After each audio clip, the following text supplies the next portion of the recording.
We've discovered patterns. The connection was always there. This changes everything we thought we knew about human health.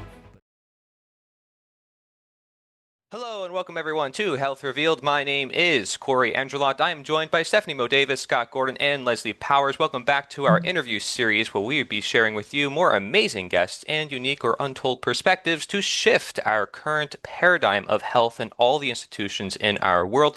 From the micro to the macro, the individual to the collective, we aspire to connect the mainstream and the alternative, integrating all the solutions, and we welcome you to participate in this whole process, this whole project with us. Share your story, your resources with us. This is a fully independent project because we care deeply about our world and we believe that true healing, true freedom is indeed possible. In these interviews, we also want to provide you with practical action steps that you can take in your own life to better your own health. So, without further ado, we have a guest today, David. David Braasch is a retired university professor, certified Qigong instructor, and residential caretaker and head gardener at the Florida Community of Mindfulness in Tampa, Florida, where he weaves Taoist and Buddhist principles into embodied, heart-centered practice.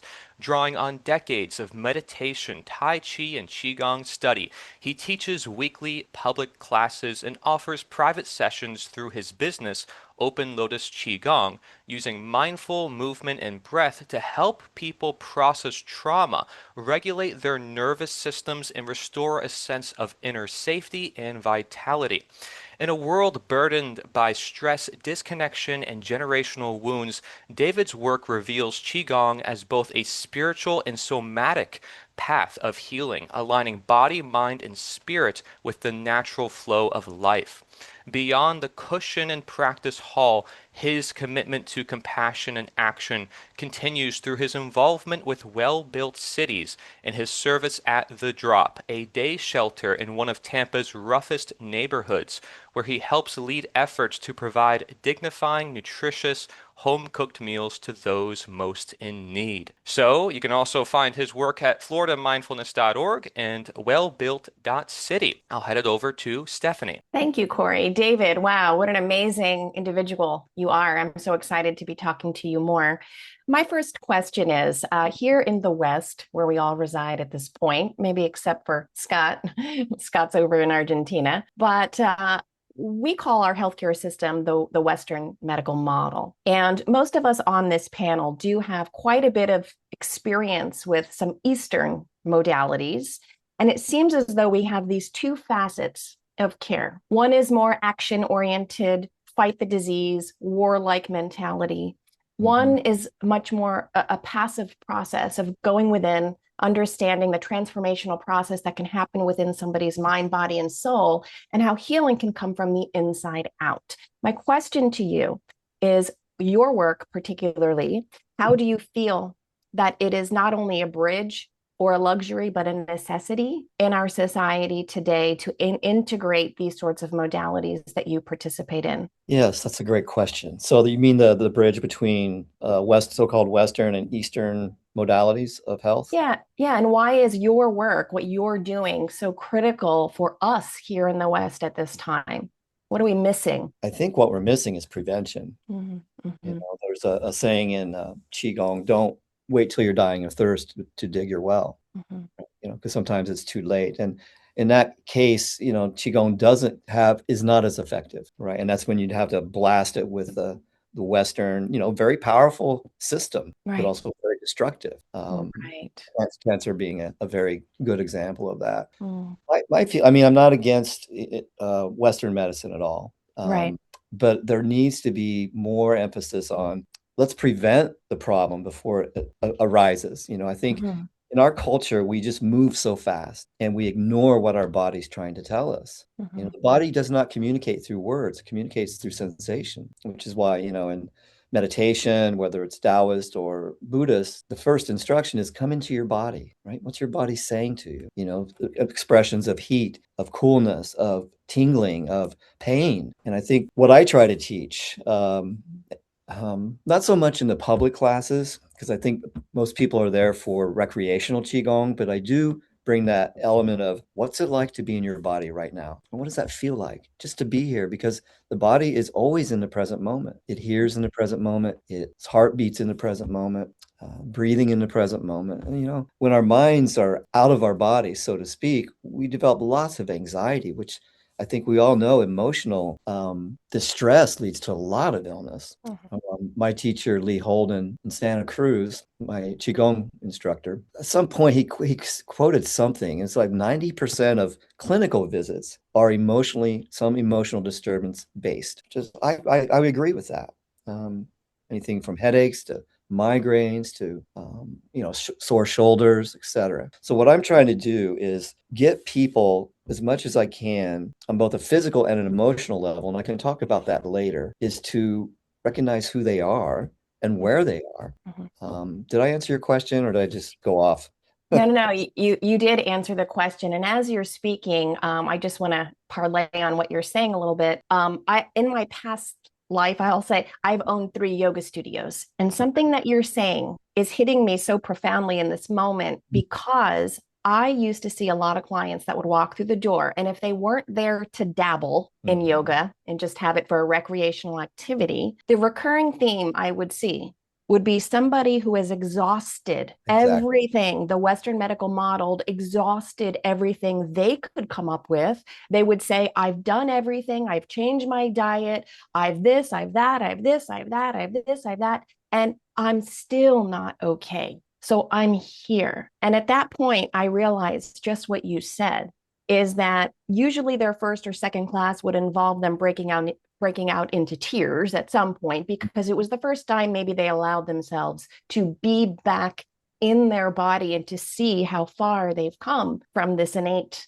spirit that they hold within. So I realized, just like you're describing, is that these practices should be there from the start. It's more of a lifestyle, because it is very difficult to have somebody come in that's already severely in a illness to somehow this is going to fix you. It's almost like you have to go back in and create a new, healthier foundation, and then allow the illness to do what it needs to do. But you're saying this, it's almost like a lifestyle. That's what I want to ask you, is like, tell me the difference between somebody who uses Qigong recreationally and someone who does take the time and it kind of embodies within them and it helps to change their life. What do you see the pros and cons of those two types of students? The recreational, that's sort of like a large umbrella of Qigong. It's primarily activation of Qi, some stretching, and then the flow movements. With a private client or a group of clients, and most of mine have been individuals one-on-one, the difference is healing and transformation. Definitely major changes. And I can give you a good example. A woman came to me, and a woman that I knew, she had been a recreational Qigong student, but she was suffering severe depression. And her son had committed suicide. And then about 2 years later, her husband died. So she's all alone in the world, and she's just really struggling. So she came to me and said, can you help me? And I said, yes. Qigong addresses these emotional issues, right? So for depression and sadness, that whole spectrum in 5-element flow or 5-element medicine or 5-element approach, that's issues with the lung, that energy, either physical or emotional. And so that aspect of medicinal Qigong uses sound and color to transform the sadness and depression into inspiration and courage to go on with life. In this particular case, I worked with an acupuncturist, who's a good friend of mine up in Gainesville, to amplify the effects of the Qigong. And her assessment, and my assessment as well, after we got her doing it regularly, not just like once a week, where she was actually doing the practice, the sounds and the colors, the visualizations, the movements associated with the lungs and the healing of the lungs. The acupuncturist, who's also a Qigong practitioner, says, man, her Qi is flowing like you would not believe. And I said, what do you think that is? Because she's doing the practice. She's doing your Qigong.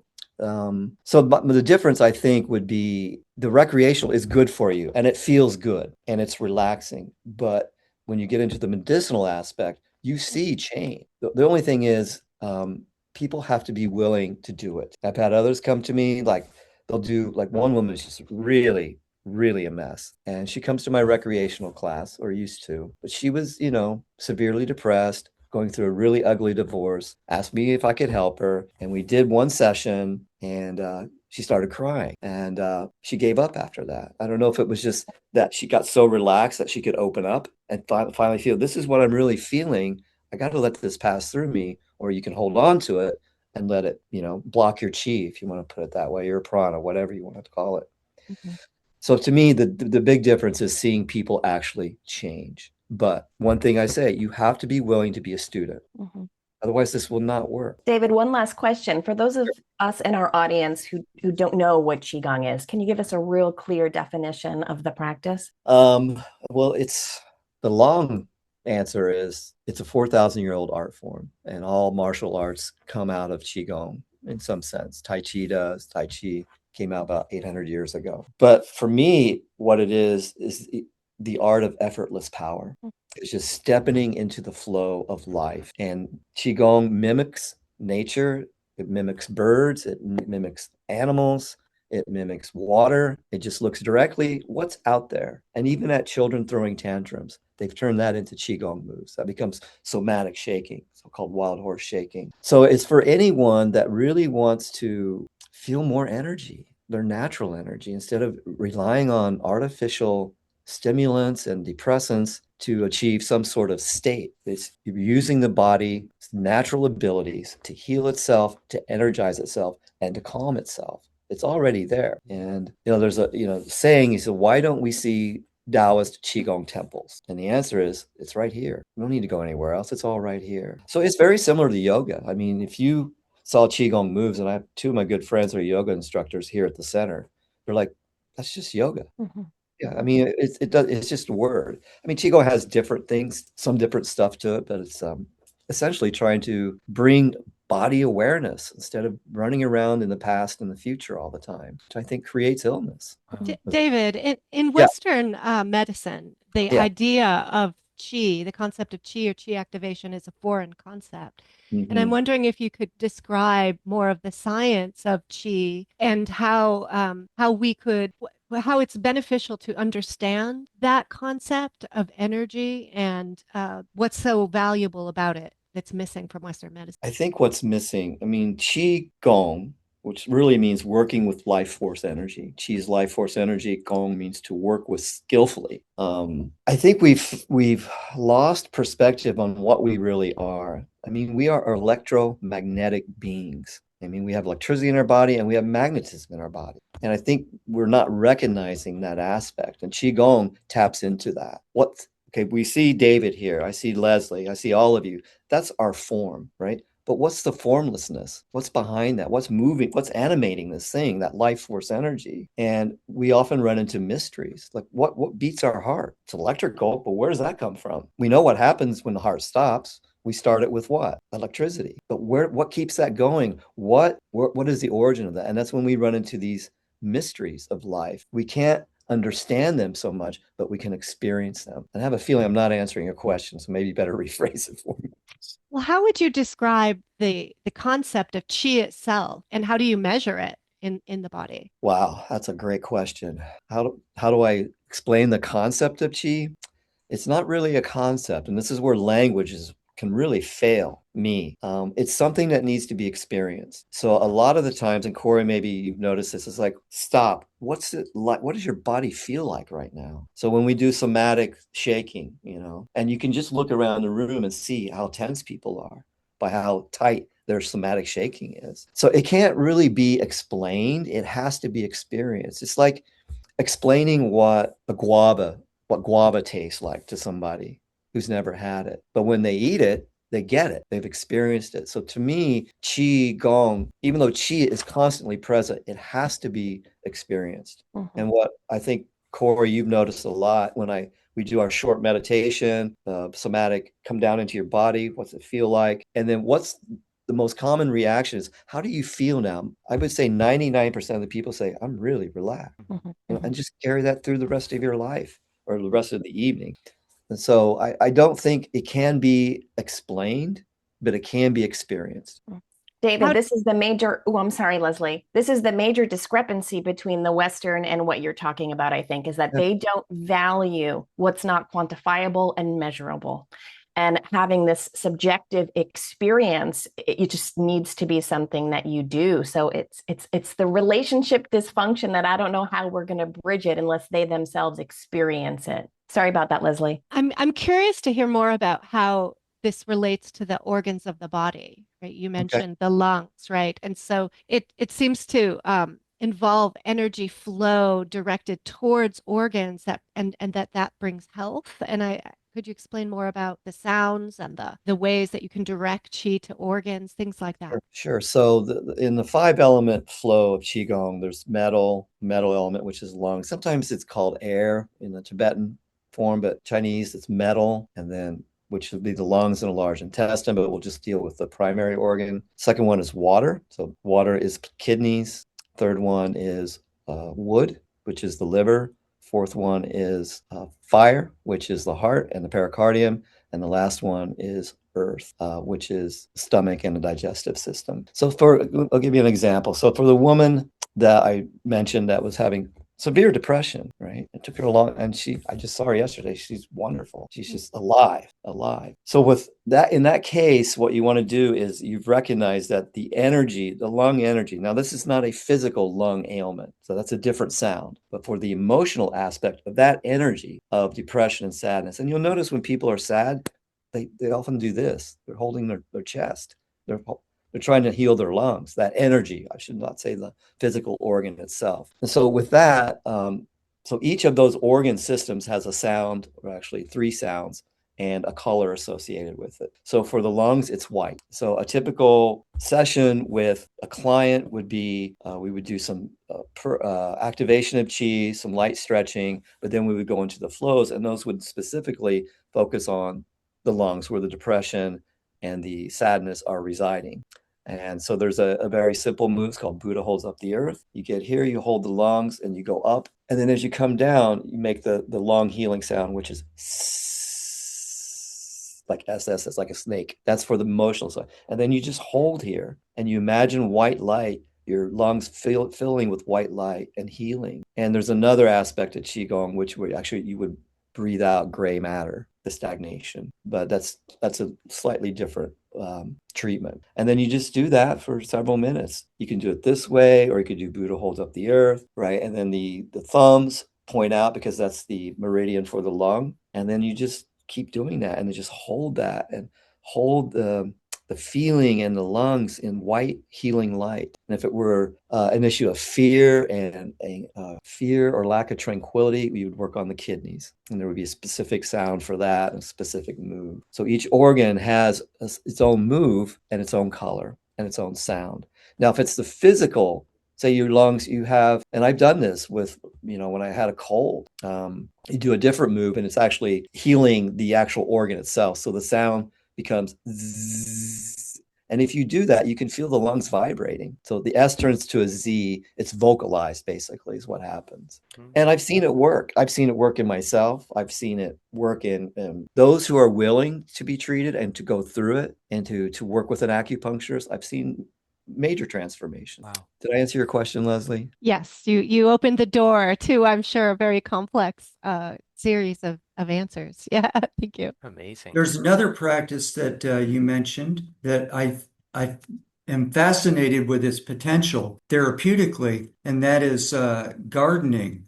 Do you want to comment on how that, why you're so involved with that, and how that it's also common to West and East, as a therapeutic, spiritual, and practical practice. Do you want to comment on what you see or the benefits health-wise, spiritual, and otherwise? Sure, that's a great question. So Corey's familiar with our campus. We're a very large Buddhist organization, but we don't preach Buddhism, right? It's just what we base our meditation practices on. We also teach Taoism, but our campus is a living garden. It's beautiful. It's got a pond, waterfalls, fish. In fact, I have a woman out doing working meditation right now, trimming the pentas that got burned in the freeze. And we also have a small community garden in front of our house. We bought a house. I find that gardening may be the ultimate mindfulness practice, meditative practice, because you're outside, you're with nature, you're not separate from nature. We spend so much of our time distancing ourselves from nature when in fact we're very much a part of nature. So I think working with soil and the smell of soil and getting your hands dirty and your fingernails dirty and seeing the impermanence of life, something that is planted, it grows, and then it dies, or it needs trimmed, or it needs pulled, whatever the case may be. I think that tuning into impermanence is really, really important because it has its advantages. It's like nothing stays the same, and that includes you. You are able to transform. And I think seeing life cycles of plants is really helpful for people, especially, I've run 2 community gardens, and I don't know what it is exactly. I think it's just the experience of being in sunshine and open air and out of fluorescent lights and, slowing down. I think slowing down, gardening forces you to slow down. It's not a fast activity, which is why I think a lot of people don't like it. It's not fast enough. And I think we do, in our culture particularly, we're all familiar with American culture. We are used to doing everything quickly so that we can get on to the next thing. We've got that to-do list. And one big lesson for me and my teacher has taught me this: just work this part right now. Just stay here and just work this one section and weed, and just stay there for an hour. You don't have to run to the next section of the garden. It's 1.5 acres, so it's quite large. So Scott, did I answer your question? I can't hear you. Sorry. I think you're muted. Well, that was wonderful. Thank you so much, David. I get involved with food forest and growing food as well. So of course, this is something that I'm very passionate about. And being that you mentioned several times, I've gone to the Florida Community of Mindfulness. I've personally experienced the effects of Qi. And that's what keeps me coming back. I realize, wow, this is just so powerful. And I was practicing a little bit of Qigong, Tai Chi on my own before I went to the Florida Community of Mindfulness. And so I did a little search. I was like trying to see, well, maybe I could do it with a group, maybe there's some sort of class going on. And it was amazing. Doing it with other people, I felt like I was really in tune, like the chi is just circulating all around the room, can kind of imagine that. But yeah, the center is such a great demonstration or example to the world what an alternative or Eastern Taoist Buddhist type of healing modality could be introduced to this world. I mean, a place where people can go even to retreats, right? So I want you to describe a little bit about the Florida Community of Mindfulness, your role within the institution, and what are some of your experiences living and helping to operate this whole center, which, by the way, is off grid now, right? No, it's not off grid. You Okay. can't be off grid legally, but we are 100% solar. Everything is wired for solar, every Yeah, well, building. that's incredible. My role, is that what you're asking, Corey? Yes, and any experiences you want to share as well. Well, I mean, we were established to serve as a charging station where you can recharge and practice compassion out in the world. That's really our teacher's vision, and he's been practicing Buddhism for over 50 years, since the 60s. He's in the vanguard of that. And so he had this vision. We bought this old dilapidated church with heroin addicts in it and, all that comes along with that, in the roughest part of Tampa, and it still is, but we're changing that. So we've established this oasis. For you that don't know, we're on Nebraska Avenue. It is the center of human and drug trafficking in Tampa. And if you walked out with me right now, we could stand for 10 minutes and see an example of that almost immediately. But then here we have this oasis. And I think people feel that energy because we've never had anybody vandalize us, deface the property.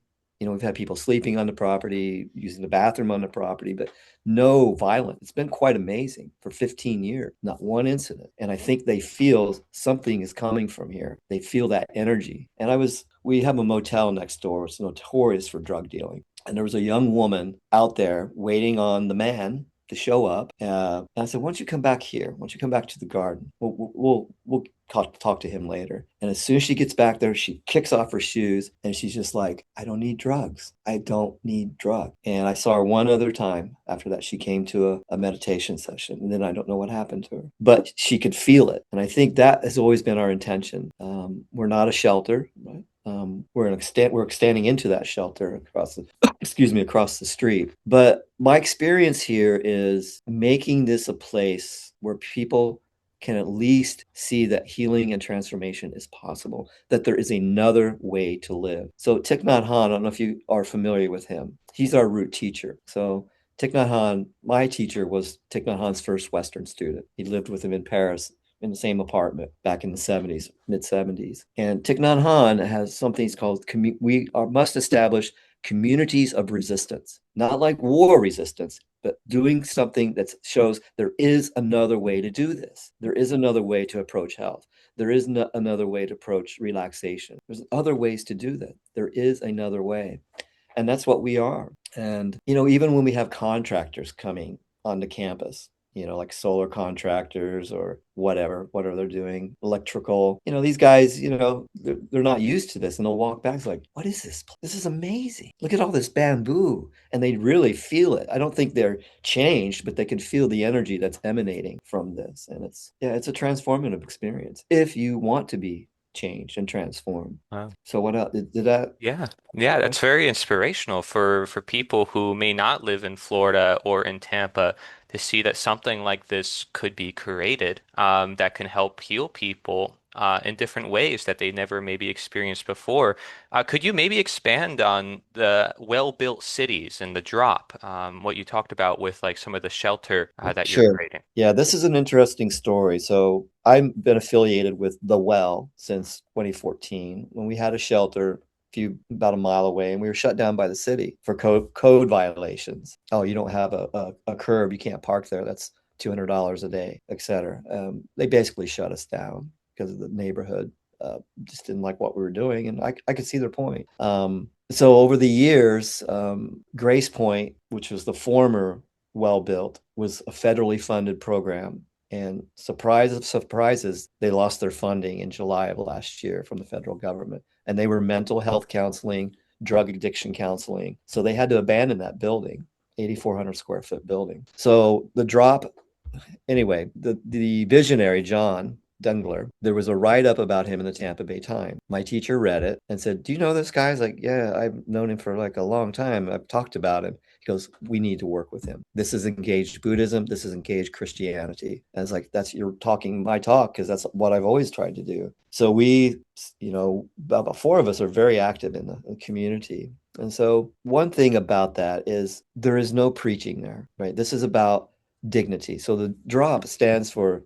D is dignity, R is resilience, O is operations, and P is partnership. So they're working with all kinds of people. So we're Pioneer Medicals bringing in clinics, free clinics. We're going to have an HIV clinic. We've got a computer lab where people can get back, actually do the paperwork that they need to get back into society, or do a Zoom interview. This has all happened in 3 months. The most exciting thing is, I was telling you about the motel next door. We toured the property on Friday to buy it and turn it into temporary housing for people who are homeless but ready to integrate back into society. They're just almost there, right? And they're ready to go. They just don't have anywhere to stay, because rent Tampa is outrageously high, and that's why so many people are leaving. Can't afford to live here.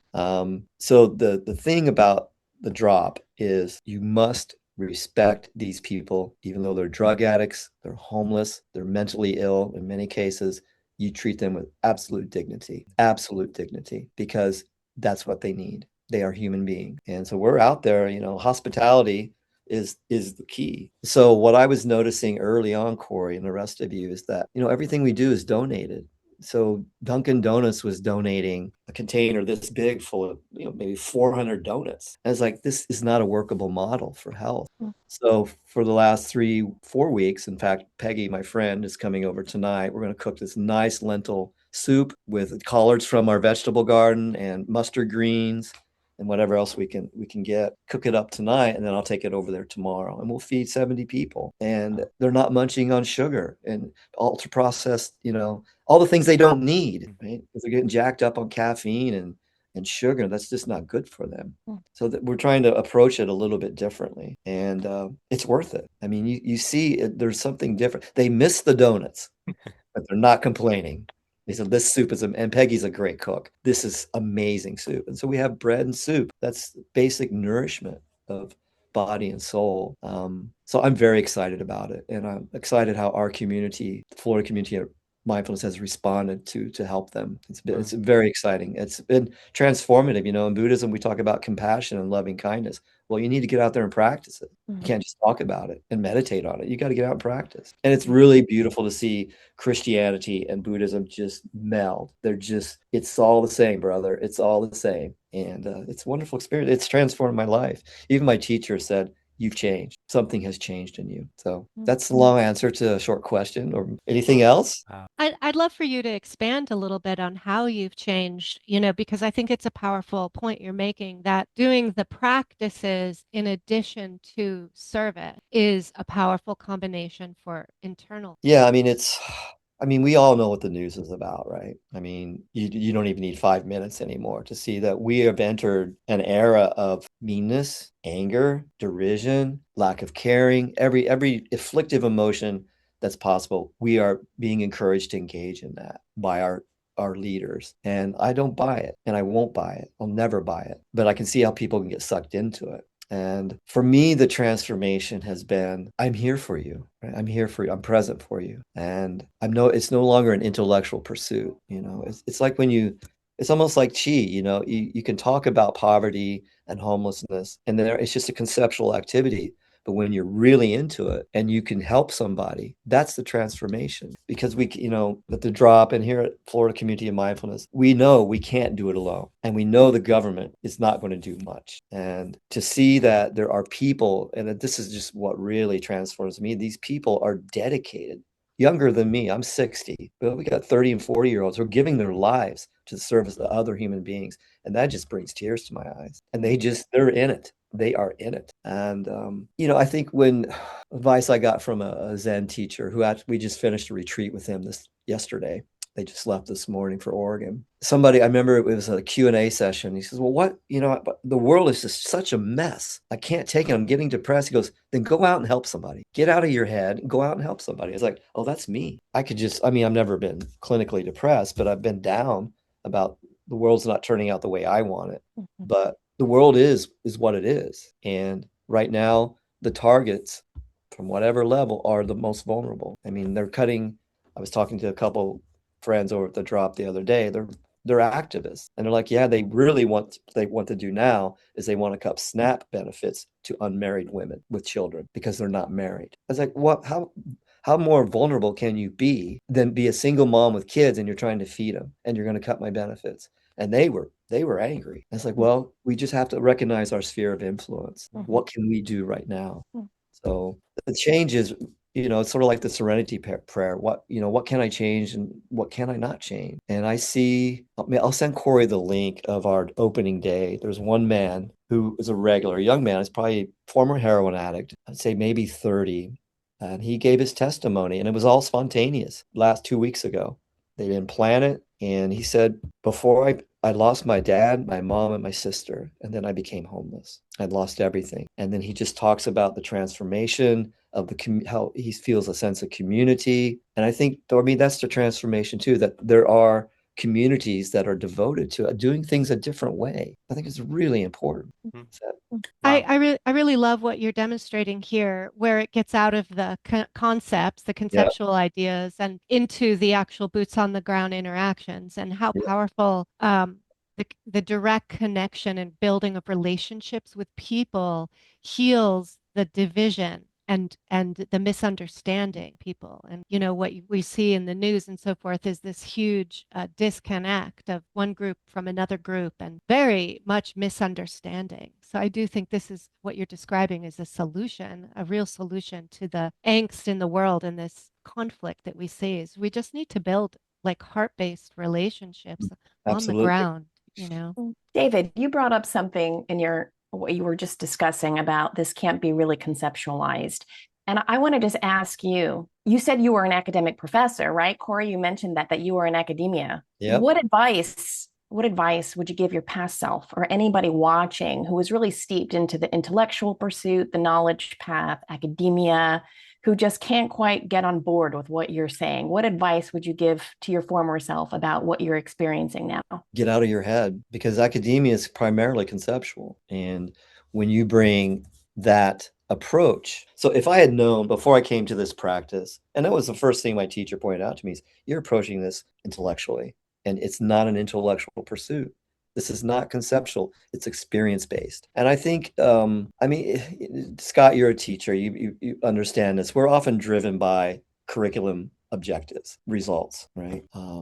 Either to pass a test. I taught English as a second language and English. My advice to my former self would be, why don't you make this more of an experience for them as well? And we did have service-based stuff. I did have students, we went out to a, where did we go? Hydroponic farm somewhere. That was years ago. And fish farm. That was it. Fish farm, Morningstar. More, I would have said, try to give your students something that they can really grab onto rather than thinking this is just about a grade. But that's, you know, that's how we're conditioned. And to break out of that model can be difficult. I did it on a few occasions. And you know, something that we do, at least how I was trained, is when you're doing something like very conceptual, the last thing you do is now make it personal for them. How does this apply to you? I mean, we've talked about all these concepts of AI and this and Google and all this because I was teaching digital literacy.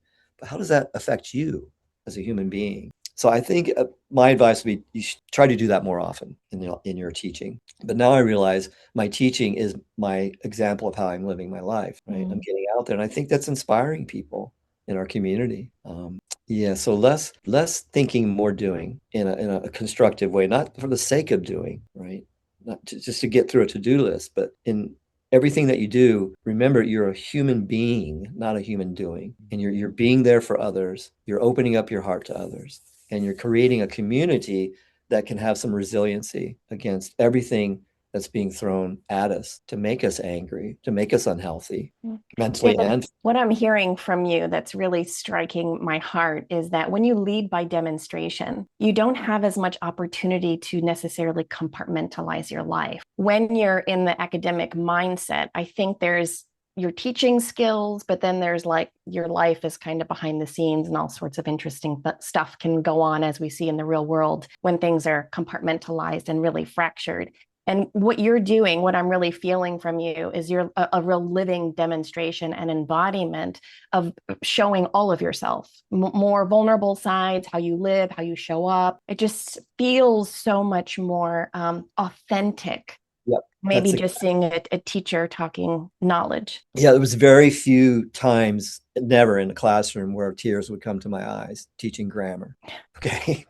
But when I'm out there and I'm seeing somebody really struggling, it's okay to cry, not weep, but just, yeah, I get it. I see what you're going through, and we're going to do what we can, not just me, but we're going to do what we can. So a good example of this, right after we finish this, I'm going to walk 2 blocks and we have opened up a food truck called Well Fed, and it's pay as you can, pay nothing, pay it forward. It's good, healthy food, no questions asked. And to me, that's, like you said, a more authentic life. And I think that's important. I think that's really, really important. So powerful. I would like to ask, is there any specific, you shared, some of the, how to open up kind of the lung energy. Is there any specific moves or practices that you would like to share with our audience?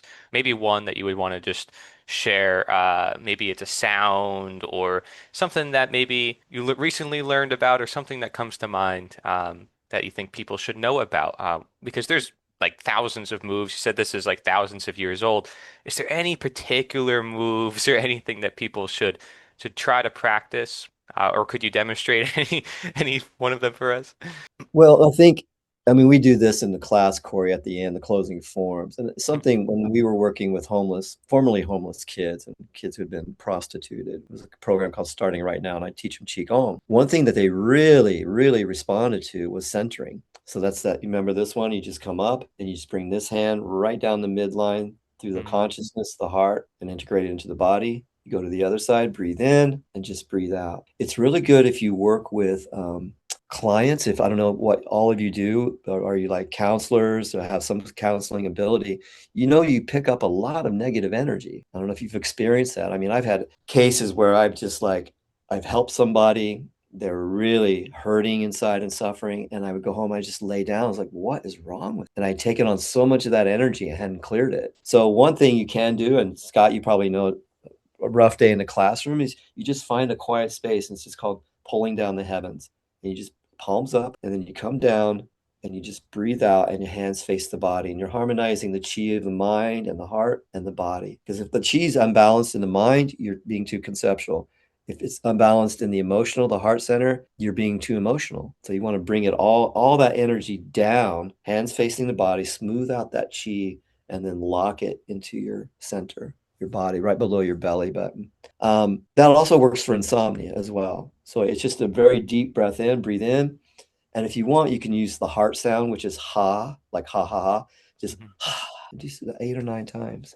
And you'll notice a difference. It doesn't take much. I was just reading a story where a guy went to a monastery, a Buddhist monastery, and he's telling the monks, I just spent 3 hours coming back to be mindfulness. And it's like, why'd you do that? You just need 3 breaths. Just breathe mindfully 3 times. You don't need 3 hours. Just one, come up and come down. But, and the ones that we do, like the heart, that one, this very relaxing. And it's a very simple called cloud hands moving across the heart. And it's very good for anxiety. And it was the move that when I was getting certified, I was out in the garden. We had a huge Bodhi tree, beautiful meditation garden. I was like, oh, I want to do this for the rest of my life. And the second thought was, I've done this before in a previous life. Absolutely convinced of it. Not intellectually, I could feel it. Oh, I've done this before. Wow. That's another topic. Let's not go that way. But it's just the centering. I mean, the homeless kids, they were in residence, they were in school, they were getting ready for college. They had lived rough lives, but they loved this. And if somebody was goofing off, it's like, center. They would slap them, center. And I realized it's because they're scattered and they recognize the value of it. Yeah. What's coming to my mind is the word purpose and also application, right? The application of knowledge, getting it out of your head into the body, into action. Yep. And that when you learn something, what makes it meaningful is the purpose in real life, how you can apply that knowledge to help others, essentially, right, or create something good. And that's really what you're demonstrating in real life, is applied knowledge with deep purpose that I think is very transformative for the community that you are serving. And it's, I just imagine if every town, every city, every rough neighborhood had a center, like how transformative that would be to our whole. No, I agree. And I think there are so many out there. I've met so many amazing people just in the last 3 months that are, working to get, it's hard to describe where we live, but we have these really low quality motels that serve as basically drug dens and prostitution. Basically, that's it. So if you walk out on Nebraska, you're going to see an example of that. So we work closely with there's an organization called Created. And what it does is it gets women out of prostitution. And I'm seeing a success story happening right now. She's very reluctant. I see her on the street all the time. I say hi to her. She comes by the drop to get some coffee, and we're not forcing her, but it's like, this is available to you. You have a higher purpose in life. And in Qigong, we say you're not vibrating at your highest frequency. And she's being beaten. It's heartbreaking. It's absolutely heartbreaking. But I think as of Friday, I talked to the woman that works with this. She's almost ready. And the woman that runs it was a prostitute for 15 years. And she's like, once she says yes, I will come and pick her up. And I will take her where she needs to go, but she has to be willing. So I think, seeing little things like that where, lives are changing. I mean, the hardest thing for my practice as a bodhisattva or whatever, a practitioner, is I can't help everyone. I want to help everybody, but you have to have your compassion, energy of your compassion has to be directed where it's not what's often called idiot compassion, where you're not enabling people. You're not creating a codependent relationship. You're in there to help them have some dignity in life and to get through life. And this is really my philosophy, and also the WellBuilt ecosystem. They have a bike store called WellBuilt at the University Mall. And the whole principle behind that is you come in here, you're out on the street, you come in here, work 15 hours, and we'll give you a bike and we'll get you a bus pass. You can put that bike on the front of the bus and you can get around the city and you go find a job. So it gives them confidence. It gives them hope. It inspires them. We're not going to give you a bike, but we'll work for the bike. And then we want you to go out and get a job. And it happens. I mean, I just saw a guy, he just got out of homelessness and he just bought his first car, and we helped him with the financing. He's got a job at a nice restaurant. He was a former chef. He's also an addict. Wow. So yeah, it's powerful stuff. I mean, Do, it's, do yeah, you engage or work with substance abuse treatment programs as well? we are going, well, we have the agency for, what's it called? Agency for Control something. It's called ACTS. They deal with that. So we have, they're probably there. No, they'll be there tomorrow. They bring a van by and they're like, come on in, we'll help you. Baycare, which is the largest health provider, is really invested in us. They gave us like $50,000. They have a mobile clinic. And then Advent Health has invested heavily in us. And Wow. it's pretty amazing what's happening. Yeah. You know, the mindfulness practices in general are really powerful teachings for people who are addicted to substances. And I think Qigong would be a marvelous addition to their rehab. Yeah. Qigong is, it's not in the picture yet, but Qigong is for anybody, like for, if you on the spectrum for autism, it's really good for that. And I am on the spectrum a little bit. It's helped me amazingly. It's, the guy, Lee Holden out in Santa Cruz, told a story. He's like, his biggest client is actually Weight Watchers. And Qigong is not cardio, but it looks at the body as an energetic system. And he did a session with a group of people and Weight Watchers, and one woman said, I am so pissed off at you. He's like, why? He goes, why didn't you tell me this worked before? This is how I need to approach it. I'm seeing my body in a different way as an energetic system that can heal itself. So what was your question again, Leslie? I was just reflecting on how useful the Qigong practice would be with people overcoming addictions. And I think the Weight Yeah, Watchers is a good example. yeah, And this idea of kind of calming or taming, this restless hunger, for something external, and then coming back to the self and slowing down and learning how to be present. I mean, it's very powerful. Then add on to that just the effects of the energy movement. It's very beautiful, very yeah. practical. It's very practical. And it's, I think Qigong, for me, the beauty of it, sees the human as a total thing, not as a separate thing. Oh, that's your physical side. No, it's one thing, if you want to call it a thing. And it addresses that. It addresses you actually there. It's got a deep psychology behind it. And there's a five element personality test. I think you probably look it up online. And I took it and it nailed me. It says you are a caretaker. You are earth oriented. You are grounded. I was like, yeah, that is me. It's very me. It totally describes me. And so I think it takes into account on its deepest level, who are you? Who are you really? Because often I think we're not who we think we are. When we're not who we really are. No, we think we are not what we think we are. That's how I should put it.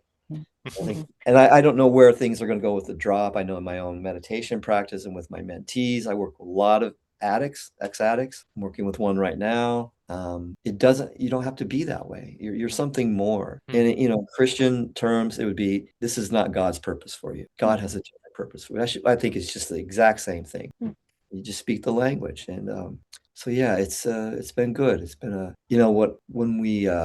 my entire department was terminated 2 years ago illegally. We're still in litigation with the university. And I thought, well, this is great. Look what just opened up.